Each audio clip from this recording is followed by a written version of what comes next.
بیٹا السلام علیکم ورحمۃ اللہ وبرکاتہ۔ بیٹے، شرعی اور فقہی نقطہ نظر سے بے شک تعبیر، تاویل، استدلال اور استنباط کے جتنے وسائل آج تک کے کلامی تاریخ میں میسر ہیں،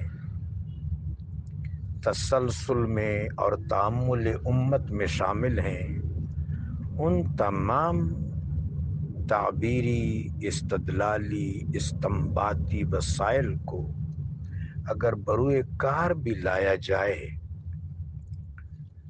تو بہت مشکل ہے کہ اس کی شرعی جسٹیفیکیشن کوئی ذکر کرے۔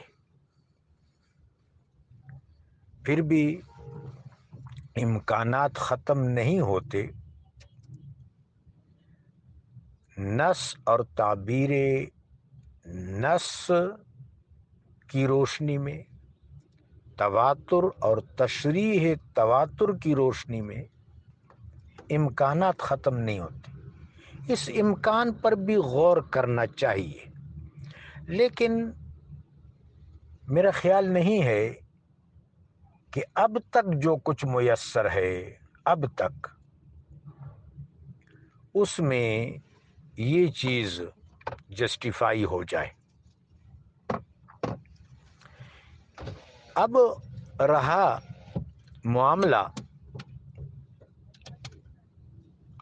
معاملہ میڈیکل پوائنٹ آف ویو، طبی نقطہ نگاہ سے، تو طبی نقطہ نگاہ سے اس کو میرے خیال میں وہ اس طرح دیکھیں گے کہ کیا وہ جو ٹرانسپلانٹیشن ہے، آپریشن ہے، وہ فعال ہے؟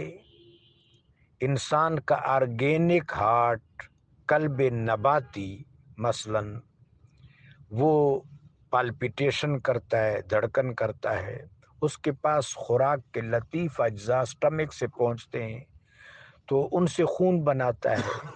اس خون کو وہ جسم کی شریانوں اور وریدوں میں پمپ کرتا ہے، وہاں سے وہ سرکولیٹ ہوتا ہے پورے جسم میں۔ یہ جو قلب کے، یعنی قلب نباتی، میں قلب حقیقی کی بات نہیں کر رہا کہ وہ تو اور چیز ہے، وہ تو عطا ہے، یہ بھی عطا ہے، لیکن وہ بہت بڑی عطا ہے، وہ اصل قلب ہے۔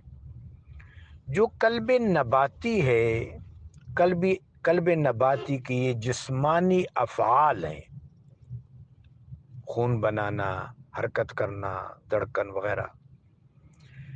اب ڈاکٹر لوگ، سرجن اس طرح دیکھیں گے کہ کیا یہ جو دل لگا دیا گیا ہے انسان کے جسم میں، یہ وہ افعال سر انجام دیتا ہے سکسیسفلی کہ نہیں، تو وہ تو اس طرح دیکھیں گے۔ لیکن اس کو اخلاقی نقطہ نظر سے دیکھنا، اخلاقی نقطہ نظر سے دیکھنا بھی ایک بات ہے۔ اللہ عافیت فرمائے، اللہ عافیت فرمائے۔